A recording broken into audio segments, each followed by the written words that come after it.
Okay, hi everyone. Welcome to Ad America. I'm Sim. I'm one of the e-guides here. Ad America is the U.S. Embassy's American Center, and our mission is to provide a space for young Indonesians to learn more about the United States. Okay, so today we have a very, very special event for you guys who are joining here, and also those of you who are joining online. We're gonna hear from our very lovely and brilliant Education USA advisors, Kak Caroline and Kak May, about how to complete the application documents and requirements for you guys who are applying to US universities. Okay, so without further ado, I'm going to pass the floor to Kak May and Kak Caroline.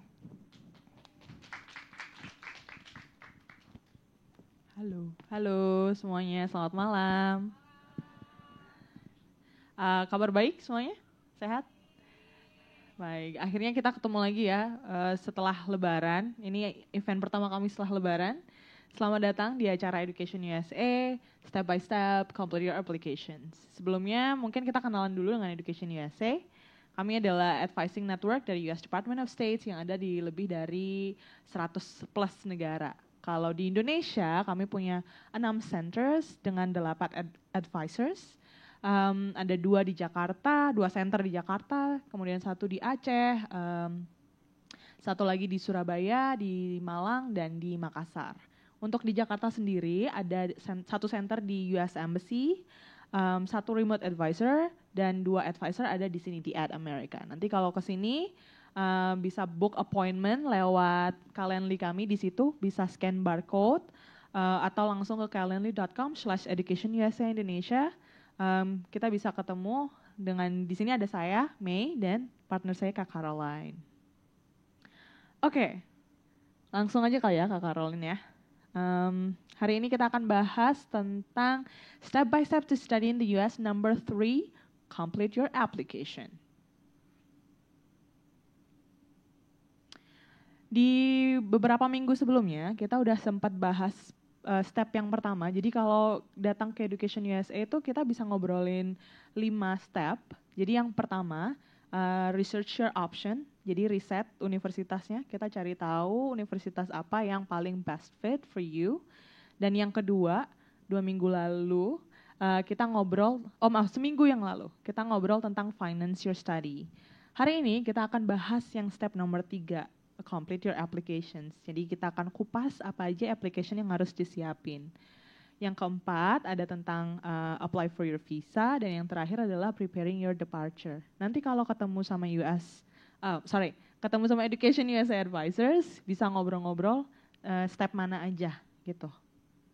Bahkan kami juga bisa bantu teman-teman untuk review essay dan review CV gitu. Oke, kita langsung aja nih, college applications. Kak Caroline, gimana dulu pengalamannya? Oke, nah jadi teman-teman semua di sini aku mau tahu ada yang udah pernah mencoba daftar sekolah atau university di US atau belum? Belum pernah ya? Oke, tapi apa yang dirasain saat mau mendaftar? Apakah kayaknya kok takutnya sulit ya, atau kayak mungkin apa aja yang butuh dipersiapkan, bingung gitu? Yang teman-teman rasakan apa kalau mikir harus mendaftar sekolah ke US? Bingung? Complicated, okay, and that's why we're here to help you, and we're gonna explain, all the steps while applying for your application.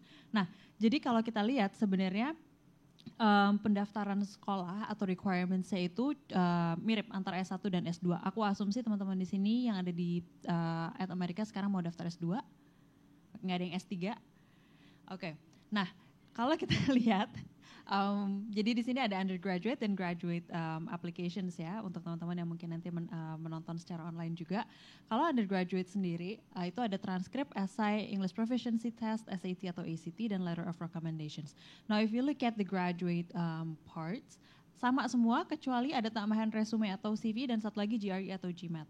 Nah GRE, GMAT, kalau teman-teman familiar, mungkin kalau GMAT itu untuk sekolah bisnis, dan kalau GRE itu untuk any other majors. Kalau misalkan dari SMA mau S1, SAT atau ACT terserah yang mana aja, semuanya bisa diterima oleh all US universities. Nah sekarang banyak yang aku dapat pertanyaan itu banyak banget dari, kalau saya ambil SAT atau saya ambil GMAT, butuhkah ambil TOEFL juga? Atau kalau udah ambil TOEFL, butuh nggak ambil SAT atau GMAT? Kira-kira dari your guess sendiri, butuh atau enggak?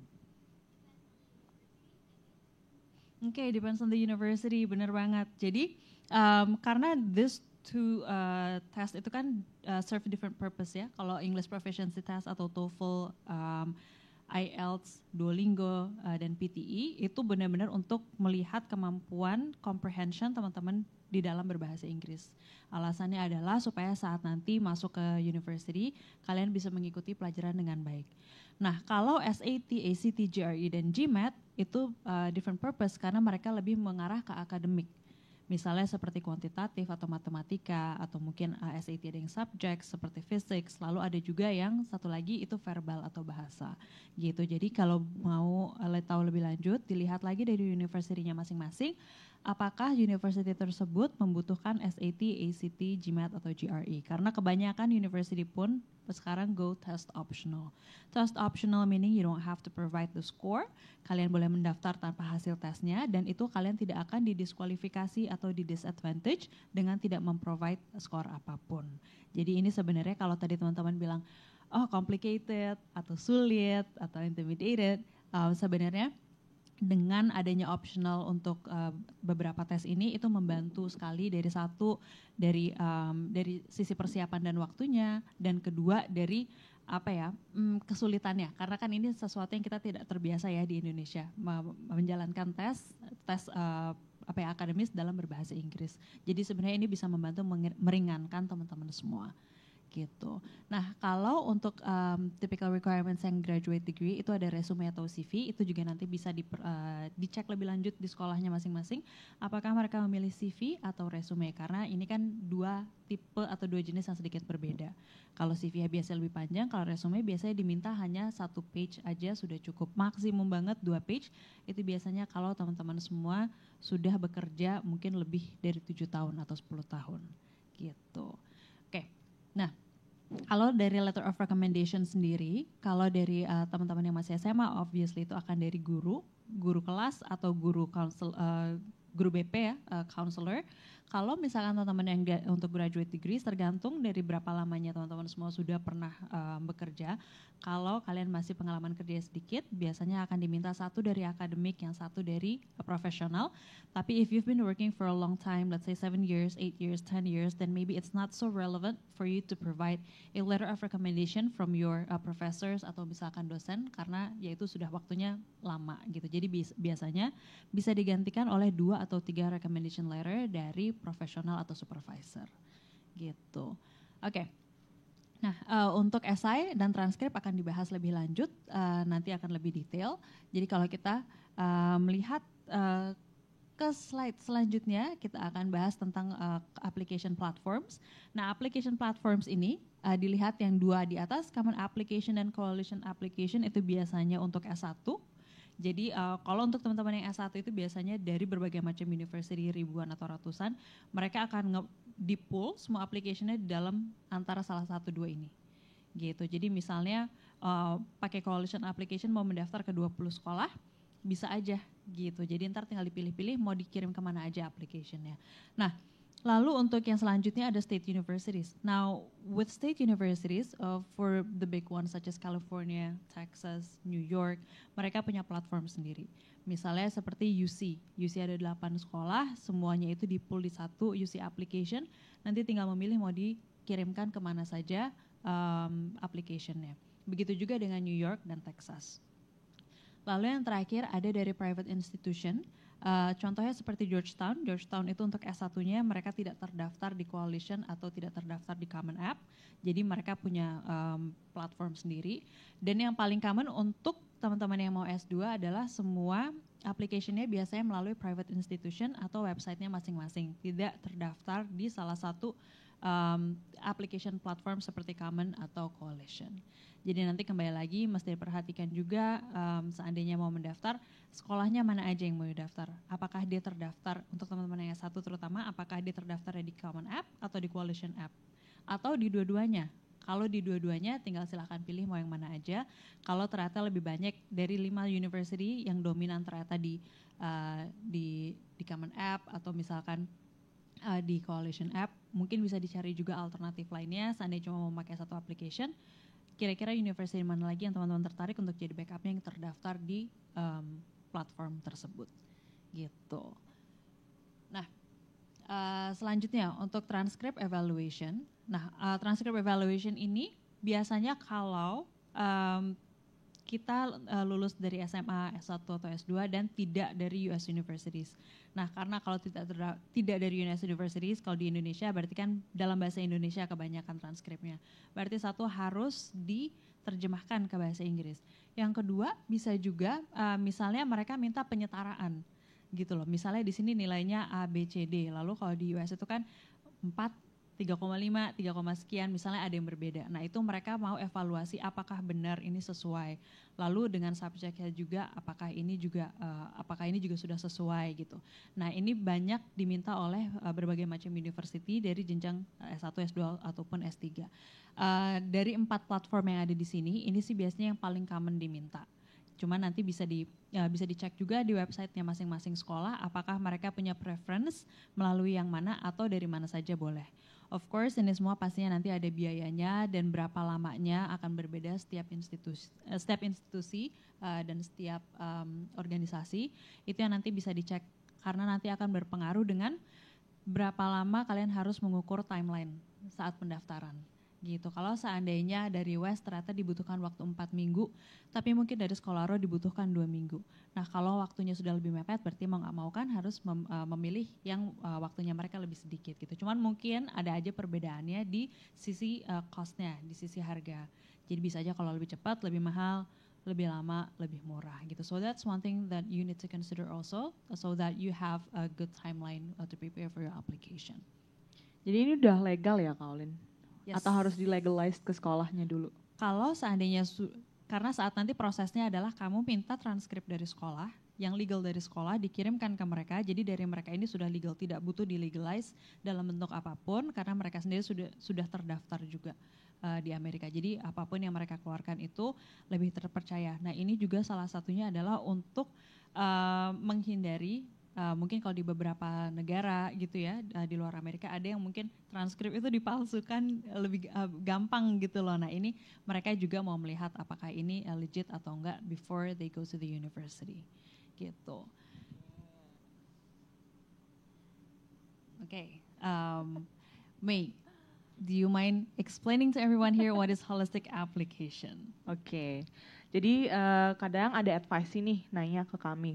Kak, kira-kira kalau misalnya ini universitasnya minta nilai kita minimal 3,5. IPK-nya terakhir 3,5. Terus IPK aku cuma 3,4 sekian. Bisa nggak aku cuma push di essay-nya aja dan daftar dengan IPK segitu? Jadi kalau misalnya di US, holistic evaluation itu nggak akan cuma dilihat dari satu sisi aja, tapi multiple intersecting factors. Jadi dari akademiknya dilihat, dari non-akademiknya dilihat, dan kontekstualnya juga dilihat. Jadi mereka nggak hanya lihat, oh nilainya kurang nih, kayaknya nggak bisa deh gitu. Ada kok banyak teman-teman yang daftar, mungkin IPK-nya nggak sesuai sama yang minimum yang mereka minta. Tapi, well, they got accepted, karena yaitu mungkin akademiknya masih lumayan lah ya, tapi non-akademiknya juga ada gitu. Jadi ini semuanya. Jadi itu this will definitely benefits us karena mereka bisa mungkin oke, nilainya kurang oke. Nah, bisa diperbaiki dari sisi yang lainnya juga. Oke. Jadi let's play a little game here. Kalau seandainya aku mau masuk satu university, IP aku oke lah mungkin 3,1 gitu, 3,2 gitu. Tapi di luar itu aku aktif di mungkin di perhimpunan mahasiswa. Aku aktif volunteer work. Lalu mungkin aku pernah ikut internship walaupun aku mungkin bekerja cuma baru 1-2 tahun. Tapi work ethics aku bagus, rekomendasi aku bagus. Atau let's say mungkin aku belum pernah bekerja gitu, tapi aku punya beberapa elemen tersebut, nilainya oke, mungkin tidak bagus-bagus amat, tapi non akademiknya profilnya bagus, lalu mungkin esai aku juga cukup bagus dan kuat. Menurut teman-teman, apakah bukannya pasti diterima atau enggak? Tapi eligible. Ini ada, ya maksudnya mungkin nggak sih untuk mendaftar ke sekolah gitu? Apakah aku masih punya kesempatan kira-kira? Exactly, benar. Nah jadi kenapa holistic evaluation itu holistic evaluation itu sangat diterapkan di US karena what they wanna see, what they wanna choose for their university students itu orang-orang yang nggak cuma pintar secara akademis. They wanna know your personality. They wanna know what you like to do for fun. They want a whole individual. Gitu. Jadi nggak usah takut kalau misalnya teman-teman ada yang nilai GRE saya jelek, IP saya cuma 2,7, 2,5. In reality banyak kok teman-teman lain yang mungkin IP-nya cuma 2,2, 2,3, 2,1 bahkan diterima untuk lanjut S1 atau S2 di US. Karena mungkin banyak orang itu nggak good test taker, ya kan? Atau mungkin dulunya saat sekolah memang mungkin not a very good student. but they make it up with something else, with their personalities, mungkin with their leadership skills, and that's something yang mereka mau lihat, yang masih, karena itu masih sesuatu yang bisa diolah gitu loh. It's teachable gitu. Nah, jadi that's something that they want to see. Jadi when you're applying to the US universities, think about all these things. What do you do outside of school? What do you do in your non-academics? And kontekstual itu adalah pribadi kamu seperti apa. Misalnya visi kamu ke depannya apa, atau mungkin background kamu seperti apa gitu. What makes you who you are? What makes you very unique? That's something that they want to see.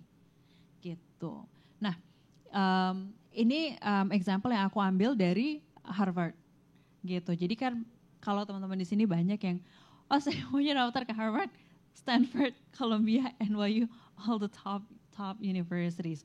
Which is good, tapi then again, when we're talking about US universities, it's about your best fit. So it's not about you attending or going to, one of the top universities atau the more famous universities, but it's about what you can, what you can learn, how you can contribute to the universities, to the community, and how can they help you in achieving your goals.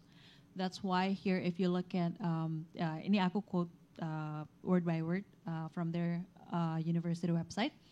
Menurut mereka nggak ada no such thing as a typical Harvard student. And here's why.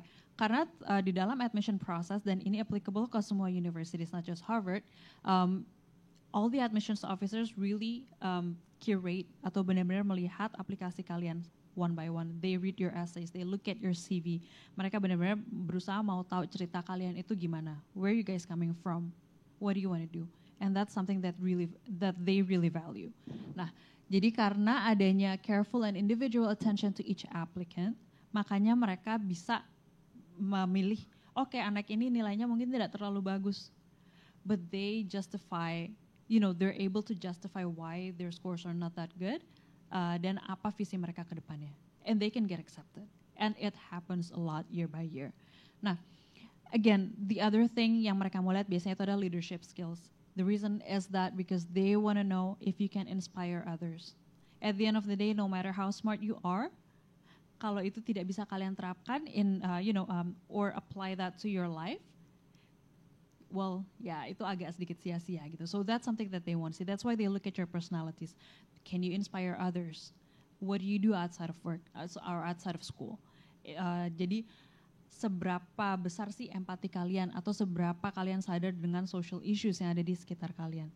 And this questions comes up a lot during the essay writing later on. Gitu. Nah, and this is why it's very important. Jadi academic activities atau non-academic dan satu lagi personal elements atau contextual, yang mereka mau adalah a person who has all these three. Gitu. Everyone with, good, kalau misalnya bisa semuanya lengkap, good academic standings, good non-academic activities, lalu maybe personal elementsnya dia kayak, maybe the personality is out there, good leadership skills and everything, then that's good. But not everyone is built that way. Chances are, most people are not built that way, but you probably have your own strength somewhere in, one of these three or two of these threes. And later on, it's your job to highlight that in your application. It's your job to market yourself that way. Gitu. But these are the three things that you have to pay attention to when you're applying to the universities. Okay, let's talk about the essays now. Ini yang paling populer ya, ketika advisee datang, Kak boleh nggak aku essay review? Dan heads up aja, essay itu bisa sampai berkali-kali revisi. Ini sampai 20 kali revisi essay. Why? Kenapa, Kak Olin? Okay. We've talked about letter of recommendations, we've talked about grades and everything. Kira-kira kalau dari teman-teman di sini, kenapa essay penting?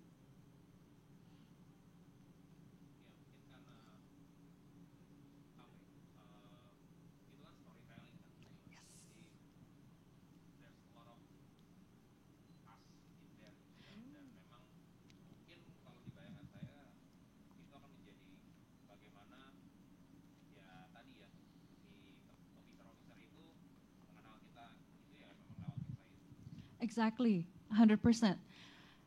SAT, GMAT, GRE, transcript, letter of recommendations. they don't come from you. They come from outside, outsource, ya kan? Guru, supervisor, test centers. The only thing that comes from you is the essay, and that's how you justify your profile. That's how you justify why you do what you want to do or what you want to do in the future. Jadi benar banget kakaknya kalau di sini itu essay itu adalah storytellingnya kamu, gitu loh. No matter what they say or what your score results are, kalau essay kamu kuat, kamu bisa bilang, kamu bisa justify kenapa sih kamu mau jadi presiden in the future, kenapa kamu mau make a difference, that's something that they really value, gitu. Nah jadi makanya essay itu banyak yang mungkin advices kita di sini datang bisa sampai 10 kali, 15 kali untuk review essay yang tadi awalnya mungkin ceritanya bagaimana lalu endingnya menjadi storytelling yang super berbeda. That's very normal because at the end of the day we want you, we're here to help you and we want you to have the best version of your essays supaya they can hear it from you directly. So it's not just how you are graded or how you are judged by other people, but they let them hear it from you, gitu. Now, banyak yang bingung juga saat datang ke sini. Aku nggak tahu mau mulai les essay itu dari mana, gitu. Apa yang harus ditulis? Well, first of all, dipastikan dulu apa yang ditanyakan, prompt essay-nya apa. Karena setiap university they'll have different questions. Some may be very straightforward, but some may be very unique and creative that you don't even know how to start writing. Nah, but these are the very, very basic questions that you can ask yourself when you want to write an essay about a personal statement. Satu, what are your strengths and weaknesses? Again, because here you want to convince them on why they need to accept you, so you need to know your strength. Ya kan? Yang kedua, what do you enjoy doing and why? Again, they want to see your personality. They want to see what you do for fun. They want to know really who you are outside of your academics. Yang ketiga, what are your long-term goals? Ini lebih applicable mungkin buat teman-teman yang mau S2 dibandingkan S1. Karena kalau S1 itu kan biasanya masih bisa berubah-berubah jurusan, tapi saat S2 itu enggak, harus udah pakem, udah firm di awal kalian mau belajar apa. So talk about your goals. Kenapa kamu jadinya mau belajar jurusan tersebut? Gitu, you have to be able to explain that. Yang ketiga, kalau kalian bingung banget, what are my strengths, what are my weaknesses, lalu mungkin aku orangnya seperti apa sih, quality apa yang bisa aku tunjukkan di essay aku. Ask your friends and families, what do they think about you? What are the nouns that they would use to describe you? Ask them like 3 words to describe you. This is one of the more creative ways to know and to start writing your essays. Lalu, why do I choose this major? Teman-teman pasti kan punya ya passionnya sendiri, kenapa mau belajar satu jurusan tersebut, mungkin kenapa mau belajar mechanical engineering, kenapa mau belajar business, whatever the reason is, that's fine. Whether it's about coming back to Indonesia and then mungkin memperbesar bisnis keluarga, it doesn't matter. Atau mungkin kamu mau menjadi scientist, rocket scientist somewhere, even if it's not here di negara lain, it's okay juga. Tapi harus kalian jelaskan dengan baik tujuan kalian belajar itu apa, gitu. Nah, terus what are the things I like about the colleges I choose? Again, because all of these essay questions are very personalized and tailored to each of the university, so you need to know kenapa kamu memilih university tersebut. Kenapa kamu harus memilih major tersebut, atau mungkin kenapa major tersebut di university tersebut, gitu. Singkatnya adalah, your essays for one university cannot be duplicated for any other university. Karena kalian harus tahu jelas kenapa mau Harvard, kenapa mau Yale, atau kenapa mau UT Austin. Gitu. Apa yang membuat setiap university ini unique to you, dan kenapa kamu mau ke sana. Entah itu mungkin dari kurikulumnya, entah itu dari komunitasnya, it doesn't matter, selama kalian bisa menjelaskan hal-hal tersebut. Nah, apakah ini terlimitasi untuk mulai brainstorming menjawab essay hanya ini aja? Enggak juga sih, karena kalau misalkan pertanyaannya nanti dari satu university itu yang lebih kreatif, then you'll have to have a more creative solution juga, ya kan? Jadi saat nanti brainstorming dengan kita, bisa aja kita mungkin bertanyanya seperti kayak as random as Oke, kalau kamu terdampar di pulau terpencil, kamu mau bawa apa? Gitu loh. Jadi dari situ sebenarnya itu cara kita juga mungkin nanti menggali esai seperti apa yang akan kalian tulis. Is it going to be a more creative one? Is it going to be a more straightforward one? Atau it's for us to know your personality better? Gitu. If you're funny, then you can write a funny story. You can write, a funny essay lah, gitu, untuk menunjukkan kalian itu siapa. Kalau misalkan kalian more serious, ya silahkan menulis essay yang lebih serius juga. Atau kalian suka perumpamaan, silahkan gitu. Jadi ini benar-benar ajang untuk kalian menunjukkan siapa kalian sebetulnya. And you have to be yourself.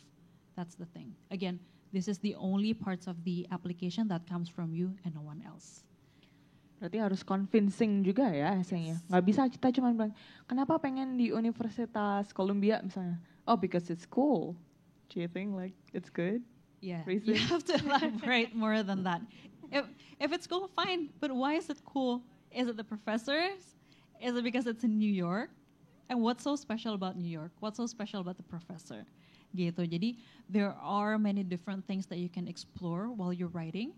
Dan ada alasannya juga kenapa kita berkali-kali bolak-balik ketemu untuk menyelesaikan esai. Karena every time we meet, every time you write something, you're gonna find something new to write about.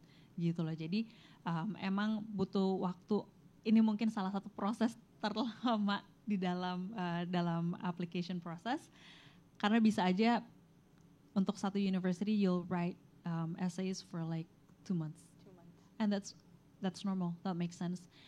Yang berarti nantinya akan dibahas lebih lanjut di dalam timeline. Kalau kalian mendaftar lebih dari satu university, what kind of timeline do you guys need to have and how you can manage that?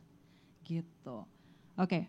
Now, ini examples aja. Ini dari Common App. Berarti untuk S1, ini something yang lebih personal. Jadi reflect on something that someone has done for you that has made you happy or thankful in a surprising way. How has this gratitude affected or motivated you? Dari teman-teman di sini sekarang, ada nggak kepikiran mungkin satu kejadian atau mungkin satu kejadian atau mungkin start from someone, dari seseorang yang membuat kalian very happy atau very thankful? This is one of the ways how we brainstorm usually. Dari sini kira-kira ada yang mau coba nggak? 5, 4, enggak.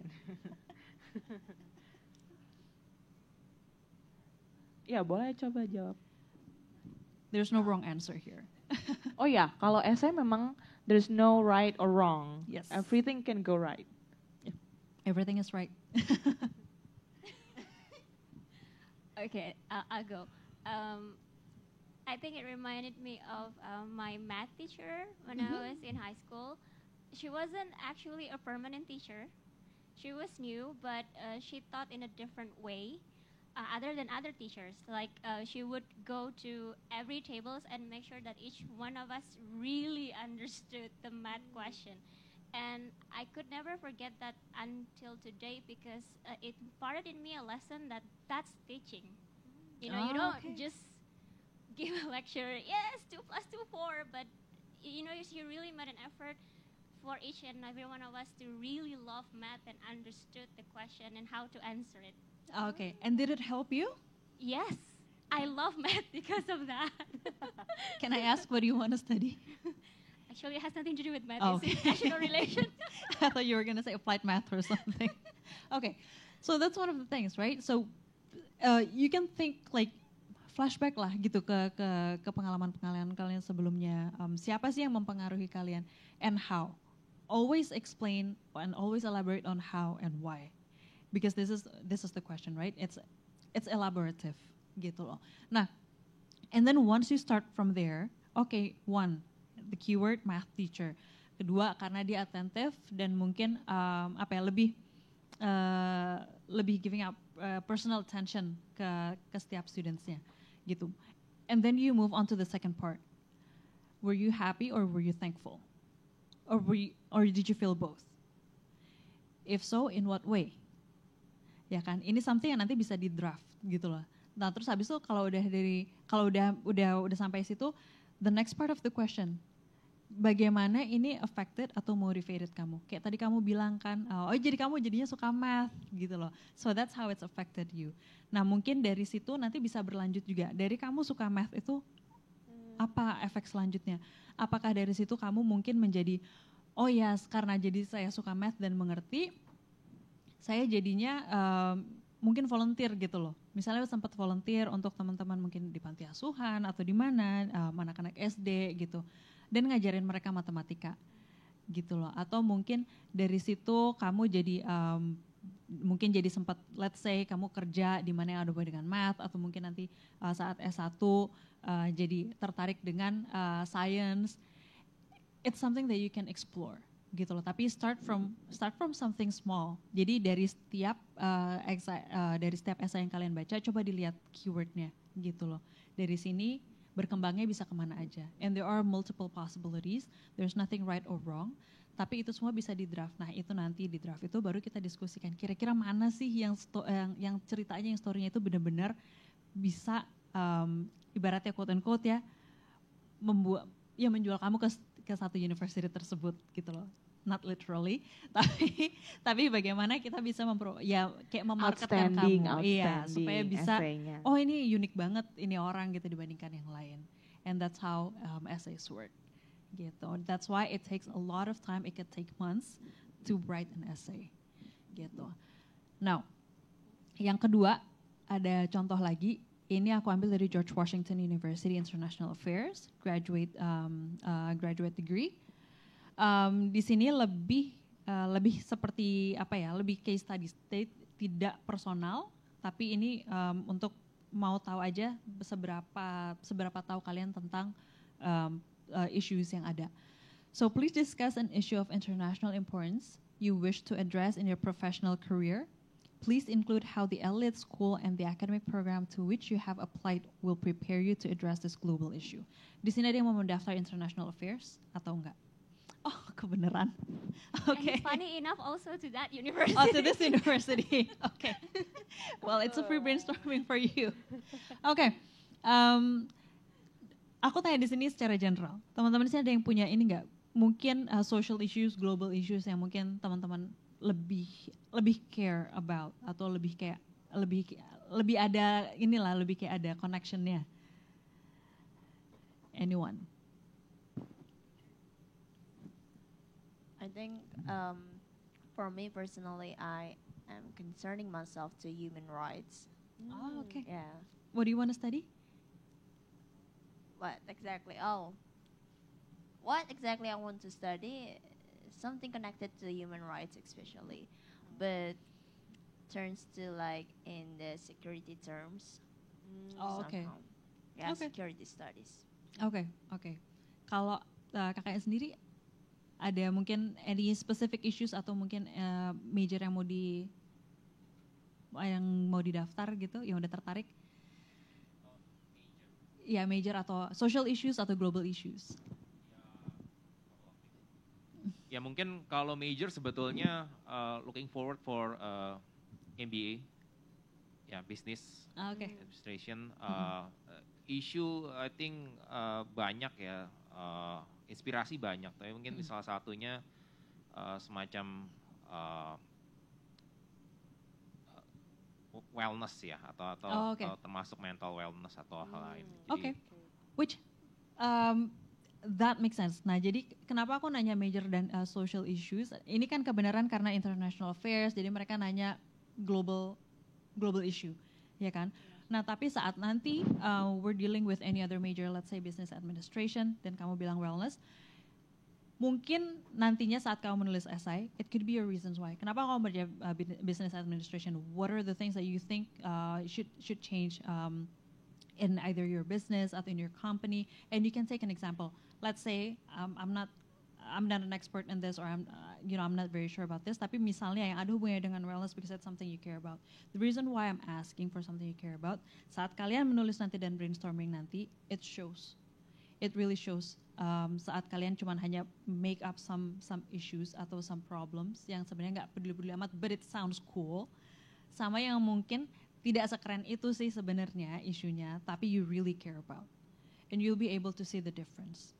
Nah, Dan itu nantinya dalam kalian mendaftar S2 dimanapun akan kurang lebih ditanya what are the issues you wish to tackle. Whatever it is, nggak ada masalah, dan tidak ada yang salah, tidak ada yang benar. You just have to be able to address that. Gitu. Nah, kayak tadi yang mau mendaftar ke George Washington, aku boleh tahu nggak social issues-nya yang kamu care about? Countering violent extremism. Sorry? Countering violent extremism. CVE. Okay. And why do you care about that? I think also because Indonesia also impacted by that during the rise of ISIS. There were, I think currently even there are still around 200 Indonesians in Syria. They're still not repatriated yet, and I think Indonesia still has the danger of people being violently radicalized. Okay. Good answer. I mean, it shows that you really care about this issue, right? Now, the next part of the question.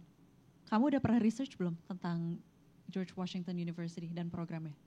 To be honest, only a little bit. Jadi, I care mostly for the universities in DC. So. Okay, good. Kenapa di DC? Because as an international student, of course, we look up to Washington, right, to Capitol, for all the foreign policy. So it's the heart of foreign policy. Okay, that's good one. So that's what I meant, right? So even if you're not talking specifically about the university, let's say kamu belum tahu pasti, but you know exactly why you want to go there, right? Gitu loh. Nah, jadi misalnya ya itu kayak tadi aku bilang tadi, dari lokasi, mungkin kalau tadi aku ambil contoh New York, maybe this one is DC. Kenapa DC? What are the opportunities that you will have if you're there? That's something that you can talk about in your essays later. Nah, this is something you're going to have to answer if you want to apply to this university. Karena ini aku ambil dari website-nya. So, one thing you need to think about later, itu adalah kamu care dengan isu tadi, apa yang bisa kamu pelajari di sana yang membuat kamu saat kamu kembali ke sini nanti will help you with your career goals. Apa yang bisa membuat kamu membantu menyelesaikan masalah yang ada tadi. Gitu. That's something that you really need to think about. Gitu. Okay. Now, next one, the timeline. Kalau aku boleh tanya kira-kira teman-teman semua di sini, butuh berapa lama sih untuk persiapan kuliah ke US? 3 tahun? Kelamaan kali ya kalau 3 tahun ya. 2 bulan? Tadi kayaknya mbaknya pulang langsung bikin essay nih, berarti cepet dong. Kalau seandainya aku bilang, aku mau kuliah fall tahun ini, Agustus tahun ini, aku daftar sekarang mungkin nggak? Okay, exactly, Ami. Kenapa? Kira-kira? Based on my experience, like about the preparation thing, I think because we prepare ourselves to go outside of our comfort zone, and not only prepare for how we get in there, but also how we live in there. So, like for the specific timeline, I would like to say the preparation is around a year and a half. Correct. Yeah, correct. if you really intended to go there, to US especially, I would like to say a year and a half, because you gotta prepare everything that has been explained before, and not only that, you prepared for, I think, for the finance thing and something. You gather it until you're ready for it. So yeah, correct. Benar banget. Di luar dari yang kita harus persiapkan, kalian juga butuh tahu generally deadline-nya itu di awal tahun kemarin. Jadi Januari dan Desember. Jadi akhir tahun ini atau awal tahun depan. So if I want to go to the US by this September atau August, chances are I can't karena mereka nggak buka pendaftaran. That's one thing. That's why creating a timeline is good for you untuk kira-kira mengarahkan kapan harus mempersiapkan satu dokumen tertentu. So give yourself enough time. Nothing that is prepared last minute biasanya sangat hasilnya jadi lebih baik dibandingkan dipersiapkan dengan waktu yang cukup. Dan yang satu lagi adalah create a simple timeline. a simple timeline. It doesn't have to be like a very extensive Excel sheet, tapi mungkin bisa aja kayak University A deadline-nya tanggal sekian, University B tanggal sekian, scholarship-nya kalau mau LPDP mau Fulbright kapan. Jadi kalian paling nggak tahu mana yang harus dipersiapkan duluan. Now, let's take a look at the example. In a very very basic example untuk undergraduate degree yang mau sekolah S1. Generally disiapkan dari grade 10 atau kelas 10 atau kelas 11. Nah, di sini aku ambil untuk dari kelas 11. Kelas 11 itu misalkan di fall term, fall itu mungkin sekitar dari bulan Agustus. Nah, itu bisa dipersiapkan untuk ngambil SAT test kalau seandainya SAT dibutuhkan. Lalu mungkin winter itu dimulai sekitar di bulan Januari sampai Maret. Itu mungkin start researching your options. Researching your options itu mungkin dari mau kuliah major apa, mulai mengetahui interestnya di mana, atau mungkin mulai dari mau university-nya di mana aja, mulai cari-cari opsi. Nah, lalu untuk spring itu mungkin bisa dimulai untuk mengambil SAT test kalau dibutuhkan. Kalau tidak dibutuhkan ya berarti tidak perlu. Lalu untuk summer, untuk teman-teman yang mau mendaftar S1, mungkin ada baiknya saat kalian tidak sedang bersekolah, mungkin do volunteer work gitu. And this is how you're gonna shape your non-academic profile. Lalu mungkin bisa coba start application process dengan mungkin mengetahui sekolah-sekolahnya yang kalian daftar itu ada di aplikasi platform yang mana gitu. Lalu masuk ke grade 12, grade 12 itu di fall atau saat kalian mulai masuk grade 12 bisa mungkin narrow down your options. Nah, biasanya kalau anak-anak S1 itu daftar sekolahnya agak lebih banyak dibandingkan yang mau S2. Nah, terus itu bisa dikategorikan nanti, manakah yang dream-nya, manakah yang safety-nya. Lalu mungkin bisa coba start writing the essay and take the SAT test again the second time kalau seandainya nilai pertama dirasa kurang. Lalu untuk winter again sekitar bulan November, Desember dan Januari untuk S1 dan S2 itu biasanya application deadline. So by winter you'll have to submit all the applications. Lalu mulai untuk spring, awal tahun seperti Februari, Maret, April dan sekian, itu biasanya hanya untuk menunggu result.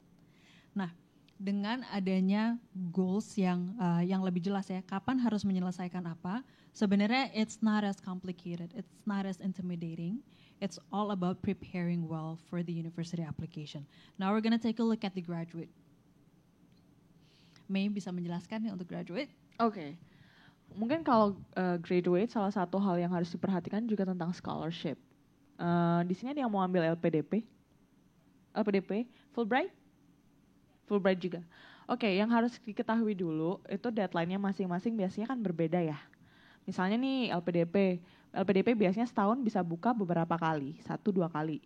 Mungkin sekitar bulan Maret atau berikutnya bulan June. Bisa juga nanti mungkin mereka buka yang ketiga by the end of the year. Jadi harus tahu dulu kapan deadline-nya mereka. Kemudian LPDP kan juga punya yang paling umum ya, 2 jalur, yang PTUD dan satu lagi yang reguler. Kalau PTUD kan berarti kita kejar LOE-nya dulu kan. Berarti kita ngikutin timeline-nya, deadline yang tadi seperti yang di S1 maksudnya akhir tahun. Sedangkan kalau kita mau dapetin LPDP-nya dulu, berarti kita fokusnya di bulan Maret di LPDP-nya. Jadi harus tahu dulu kita mau cari apa nih kalau lewat LPDP. Sedangkan kalau Fulbright kan dia hanya buka 1 tahun 1 kali. Jadi setiap tahun mungkin sekitar tanggal 15 Februari. Tapi depending of the year. Kadang dia bisa extend. Jadi seperti tahun ini tanggal 15 tapi mereka extend sampai tanggal 1 Maret gitu. Kemudian kalau Fulbright, mereka sebenarnya orang yang punya LOE, katakanlah punya LOE itu sebenarnya juga nggak ngefek juga. Jadi biasanya memang untuk Fulbright, fokusnya di Fulbright-nya dulu, nggak perlu cari LOE-nya dulu. Nah, jadi harus tahu juga. Itu juga nanti ngaruh ya untuk LOE yang misalnya aku mau dapat LOE dulu deh Kak, dipakai LPDP. Berarti kita juga harus tahu bahwa kalau dapat LOE kira-kira kita belum dapat fundingnya kan, kira-kira bisa nggak nih defer dulu setahun sampai kita dapat fundingnya. So we need to know like what kind of scholarships we're gonna apply gitu, satu. Kemudian university-nya juga hampir mirip-mirip lah sama yang tadi, yang untuk mahasiswa calon mahasiswa S1 yang kurang lebih mungkin ini ya depending on the person, maybe 1 year and a half. Kita lihat dulu, jadi riset dulu, narrowing down the options. Kemudian kita lihat juga requirements-nya. Kan ada TOEFL, ada mungkin harus dapat GRE atau GMAT. Nah, we need to know ourselves as well. Misalnya nih, TOEFL atau mau IELTS, udah tes 1 kali. Ternyata menurut kita kurang atau kita kurang pede nih tesnya. Otomatis itu akan ngefek juga sama timeline kita. Kemudian mulai kontak orang-orang yang mau kita minta untuk recommendation letter. Itu sometimes in its time, karena mungkin orangnya sibuk baru bisa balas sebulan kemudian. Something to think about. Sama yang terakhir adalah CV. Biasanya kadang ada yang tanya, Kak, aku udah nulis CV, tapi aku baru dapat project baru nih. Ini bisa nggak ya aku masukin ke CV aku? Padahal misalnya udah dekat banget nih sama deadline. Jadi itu juga bisa kita pertimbangkan ketika bikin application, ketika kita ngurusin semua application-nya.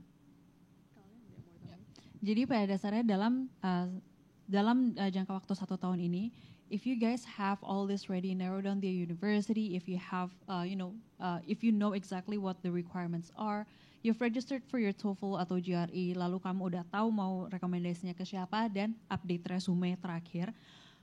Kurang lebih setelah itu, what you need to do adalah tinggal 1, menjalankan tes, 2, menulis essay. And that's it. Now with this timeline in mind, let's say mungkin kamu bisa nantinya 6 bulan, mungkin ini selesai dalam 6 bulan, let's say. 6 bulan terakhir, kamu nggak perlu pusing-pusing lagi gerbukan nyari siapa lagi yang mau jadi rekomendasi ini. Terus lalu mungkin mikir-mikir lagi kayak, oh ternyata nyari TOEFL test itu di mana ya, kapan jadwalnya atau GRE gitu. Atau mungkin kayak CV, oh tapi saya dapat kerjaan baru, ya nggak apa-apa. Toh tapi kamu sudah punya template-nya di awal, kamu hanya tinggal nemplokin yang barunya lagi. So by preparing all this way before the deadline, saat nantinya ada perubahan apapun, kalian pun lebih santai gitu loh. Jadi nggak perlu gedebukan lagi, nggak perlu pusing-pusing lagi mikirin macam-macam. Karena nanti tinggal fokusnya adalah menulis essay kembali lagi, karena essay adalah satu hal yang sangat penting di dalam proses application gitu. Now, the next slide, ini aku ambil sebenarnya dari untuk undergraduate, untuk S1. Tapi ini something yang applicable untuk teman-teman semua sih sebenarnya. Dan you can take a picture of this. It's just an example of what are the things that you need to accomplish, what are the things that you need to get done before the application. Ini jadi mungkin nantinya kalau teman-teman yang mau S2 bisa dibagi, mungkin bukan summer, spring dan lain-lainnya, tapi mungkin per bulan. Let's say bulan Maret, Mei, April dan lain-lainnya, apa yang harus kalian lakukan. Berapa waktu yang kalian butuhkan? Let's say untuk admission plans-nya atau mungkin deadline-nya bisa ditaruh di situ. Lalu untuk standardized test, how much more time in advance are you going to allow yourself untuk prepare, entah itu TOEFL, GRE dan lainnya. Lalu kalau kalian butuh financially, di sini you can replace that with scholarship. Scholarship misalnya adalah kapan sih deadline-nya si Fulbright atau LPDP, berapa banyak waktu yang harus kalian persiapkan untuk scholarship tersebut. Nah ini bisa ditaruh di situ juga. Lalu untuk college research and planning, this has to be in the very beginning, just like what we have here. Karena di sini yang akan menentukan nanti kalian mau mendaftar mana aja, and it's going to affect the admissions plan dan standardized test. Lalu yang terakhir untuk college application, ini adalah beberapa hal yang harus kalian lakukan seperti menulis essay, mungkin mengirimkan test score, karena mengirimkan test score itu kan juga berarti harus menunggu hasil atau result dari TOEFL dan GRE-nya, and it's gonna take some time. It can take about 2 weeks, 3 weeks, or 4 weeks. Itu harus kalian persiapkan juga dan perhatikan juga. Lalu ada juga mungkin, ini untuk S1 ya, kapan early application deadlines, dan kalau misalnya kalian mau mendaftar early application deadlines, berarti kalian harus spare waktu juga setelah application tersebut untuk masuk ke regular deadline. Jadi ada 2 yang harus kalian lakukan.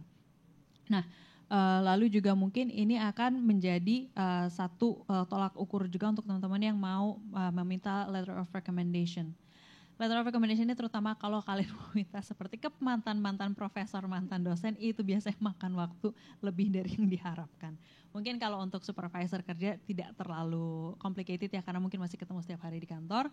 And again, the ones who need to be writing your letter of recommendation is someone who knows you really well. So instead of the president director of the company, it should be your direct supervisor, because they want to know kamu itu bekerjanya seperti apa. Nah itu biasanya tidak terlalu sulit mintanya. Biasanya kendalanya adalah, Kak, supervisor saya nggak bisa bahasa Inggris. Gimana solusinya? Gitu. Minta mereka aja untuk tulis dalam bahasa Indonesia, it's okay. You can have someone else to translate that, but don't translate it yourself. Karena bahasa yang kalian gunakan takutnya nanti akan mirip dengan yang ada di essay kalian. Tapi ask someone else that you know, atau minta translator untuk mentranslate letter of recommendation tersebut. Gitu. So again, dengan adanya hal seperti ini kan kalian cukup tahu ya, berarti ini akan makan waktu lagi. Kalau supervisor yang nggak bisa bahasa Inggris, oh ya berarti kalian harus mencari source lain yang membantu. Maybe add another 2 to 3 weeks on top of that. Gitu.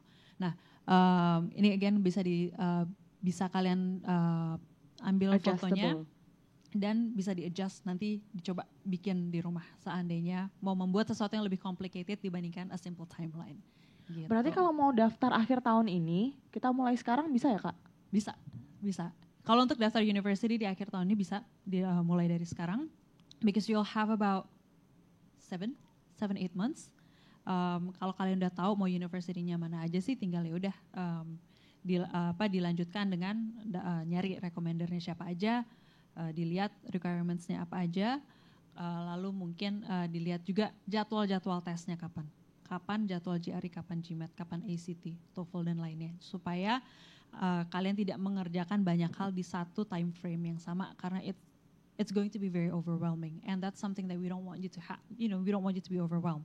Karena saat kalian overwhelmed, nanti kalian kecapean dan nanti biasanya jadi nggak maksimal gitu loh, and that's something that we want to avoid. That's why we want you to have a healthy timeline so that you can prepare everything, but at the same time you still have your sanity while applying for the colleges gitu.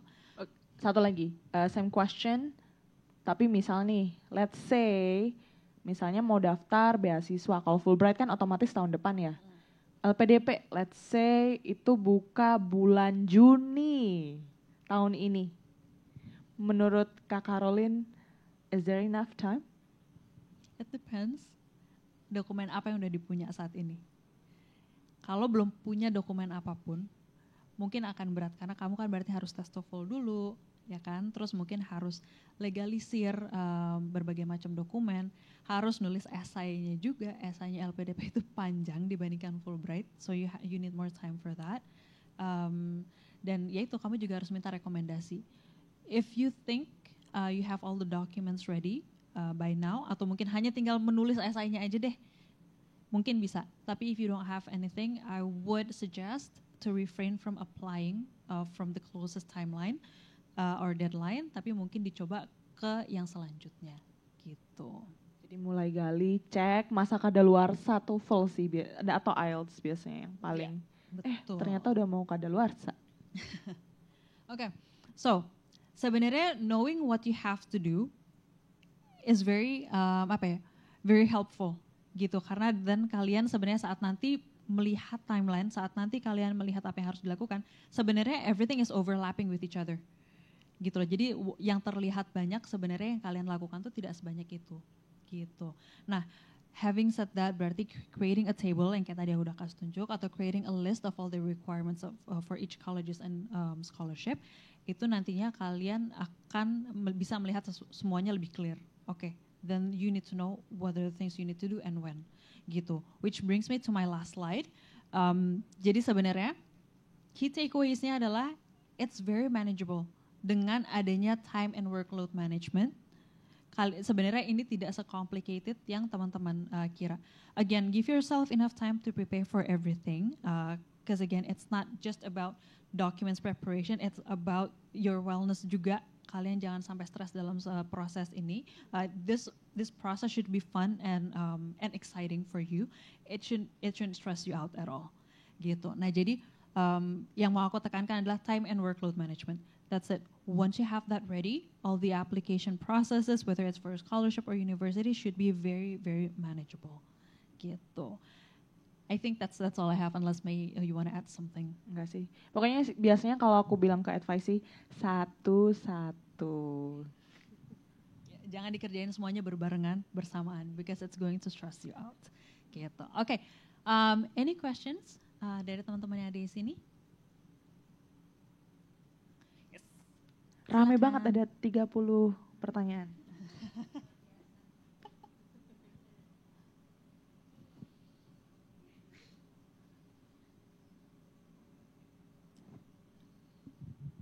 Oke, Kak, thank you. Pertama-tama untuk sharingnya. Honestly, kalau saya sebenarnya masih very green ya untuk ini ya, karena memang sangat spontan ya ide untuk pursue graduate study. Jadi mungkin masih jauh mungkin dari teman-teman yang lain juga. Mungkin pertanyaannya seperti ini, Kak.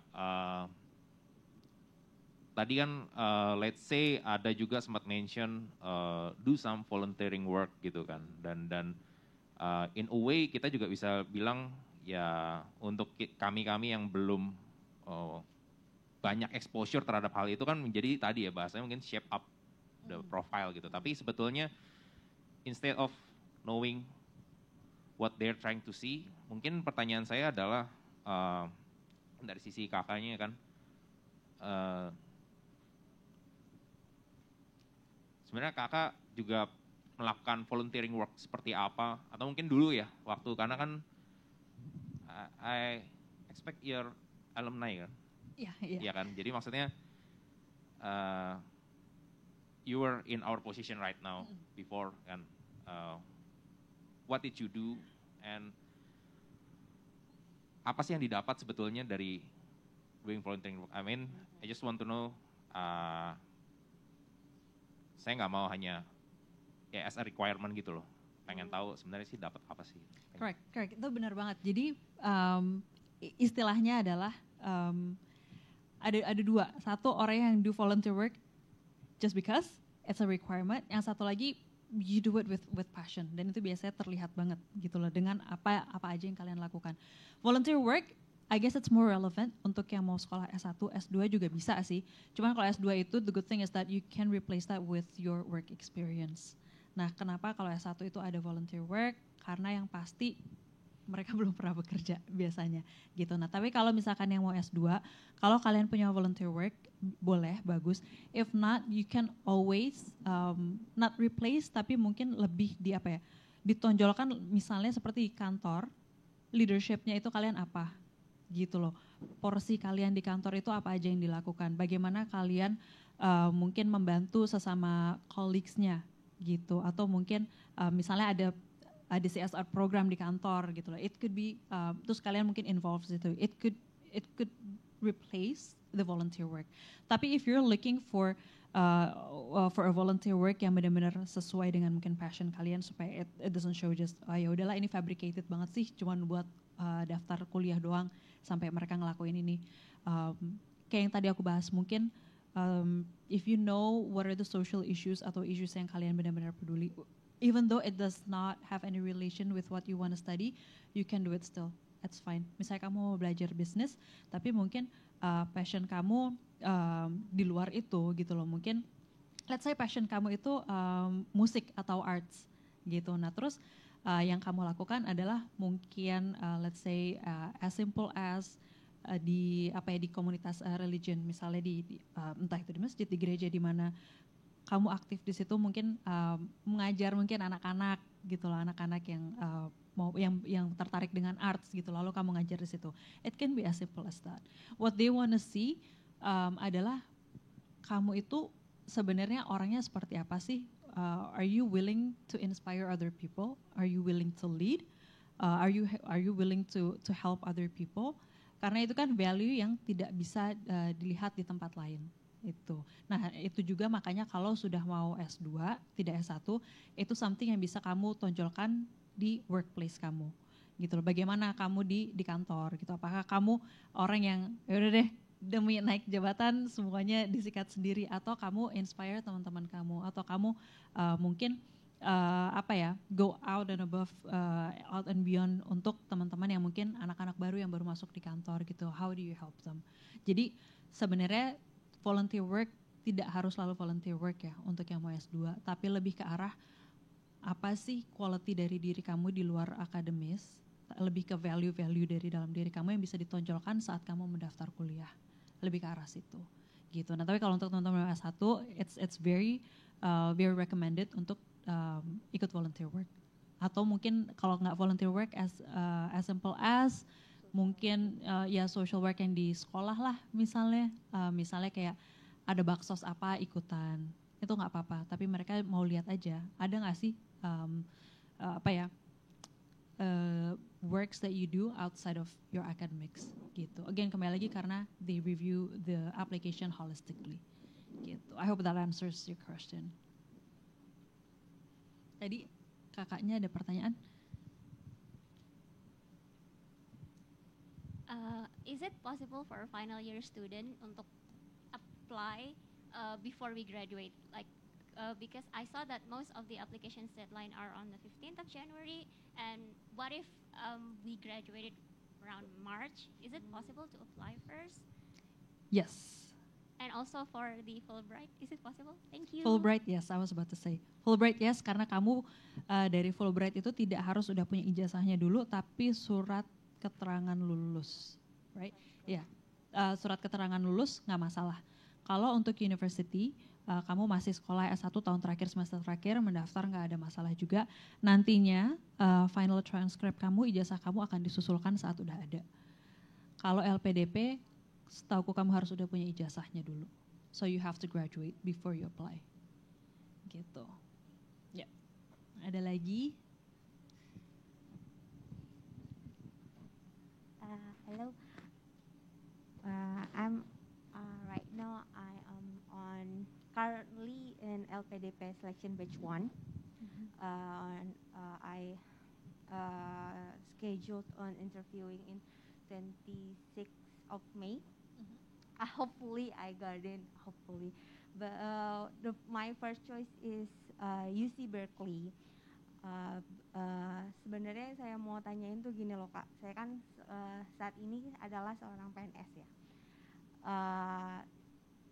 Banyak sekali kayak my second guessing myself sebenarnya, karena ketika I'm applying to America tuh pikiranku adalah you have to be stellar, you have to have a lot of experience, a lot of voluntary experience, or you have to be good at your IELTS, your GRE, or etc.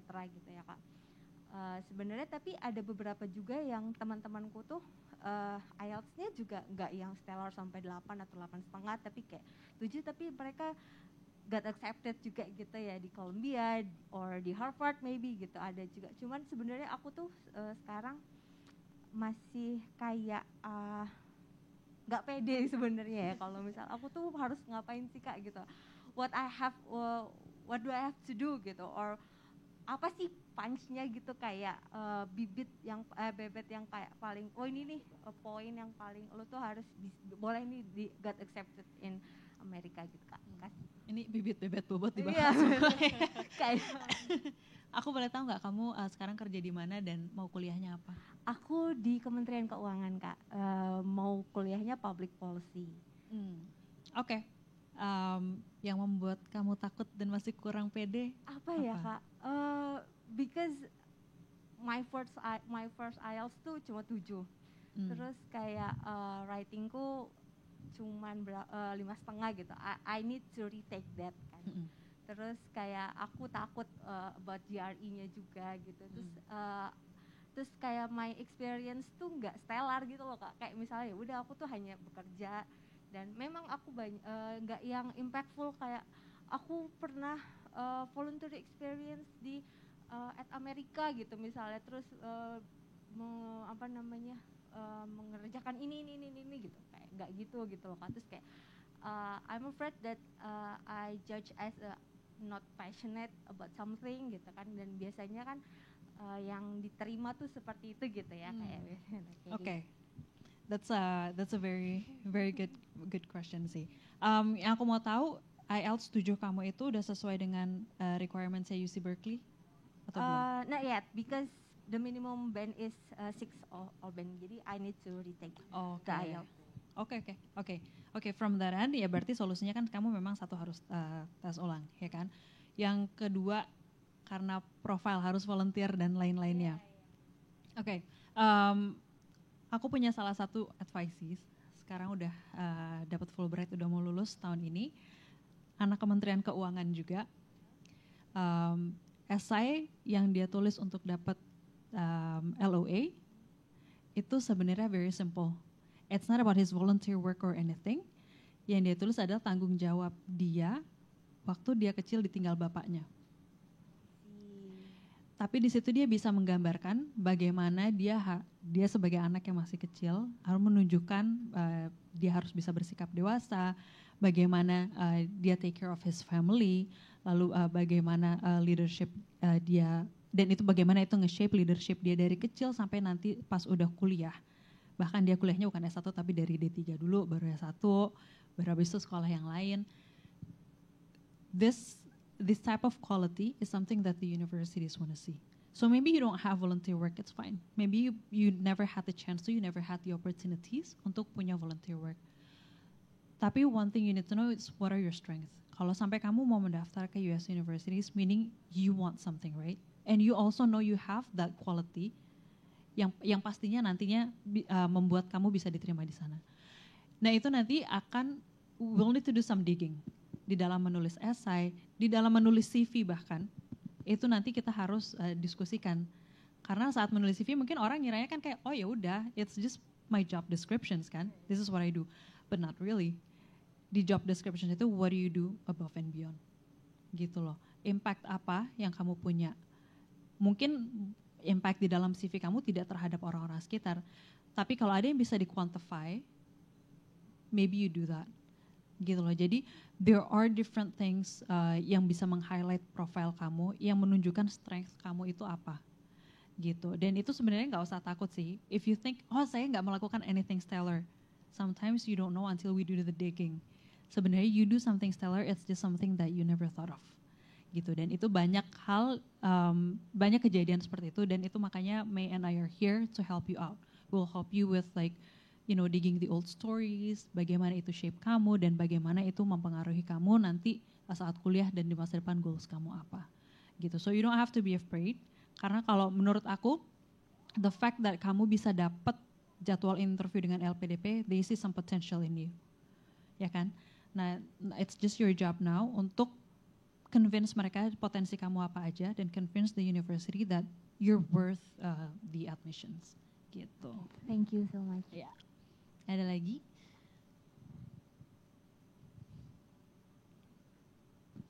Saya boleh nanya juga ya? Yes. Nama saya Randi Baskoro, juga kebetulan lagi pengen cari ini juga sih, scholarship. Yang saya pengen tanyain tuh sebenarnya yang dilihat university itu apa sih kan? Mungkin kan thousands of application ya gitu. Terus dia pasti udah lihat nih asin cerita soal ini tuh saya udah pernah lihat nih, udah pernah baca duluan nih. Terus nggak ada, there is nothing new under the sun lah gitu kan gitu. Jadi kenapa yang hooknya yang apa ya, yang bisa membedain cerita yang satu ini saya terima, yang cerita yang ini nggak saya terima gitu ya maksudnya. Jadi yang ini ceritanya lebih bagus, atau dia story kayak tadi kan misalnya dia gimana survive kecil tanpa seorang ayah gitu misalnya. Terus kok cerita itu yang dipilih dari dia accepted gitu. Oke. Ya gitu aja sih. That's a very good question gitu. Karena kan at the end of the day we want our profile, we want our application to stand out compared to the rest, ya kan.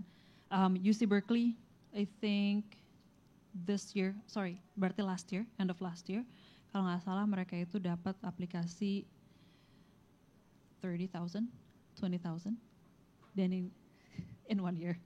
Jadi bagaimana kamu stand out dari, anggaplah 10,000 deh paling nggak, dari 10,000 applicants, bagaimana kamu bisa stand out, right? I'm gonna go back to the slide. This is the one I took from Harvard University, word by word, verbatim, aku ambil dari mereka.